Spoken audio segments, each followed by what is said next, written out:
महाराणा प्रताप यांच्या जयंतीनिमित्त अकोला शहरात महाराणा प्रताप सेवा समितीच्या वतीनं भव्य शोभायात्रा काढण्यात आली। या शोभायात्रेत नागरिक मोठ्या संख्येनं सहभागी झाले होते। शहरात विविध ठिकाणी प्रतिमा पूजनासह विविध सामाजिक कार्यक्रम आयोजित करण्यात आले होते। सकाळी 8 वाजता सिटी कोतवाली चौकातील महाराणा प्रताप बागेत प्रतिमा पूजन करण्यात आलं। सकाळी 10 ते 12 वाजेपर्यंत नेत्र तपासणी शिबिर घेण्यात आलं। शहराच्या विविध भागात प्रतिमा पूजन आणि अल्पोपहार वाटप करण्यात आलं।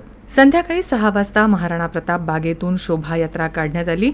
शोभायात्रेमध्ये महाराणा प्रताप सेवा समितीचे अध्यक्ष लक्ष्मण चौहान, पृथ्वीराज सिंह चौहान, भोजराज सिंह बैस, प्रदीप गौर, विजय सिंह तवर यांच्यासह शेकडो समाज बांधव आणि नागरिक सहभागी झाले होते।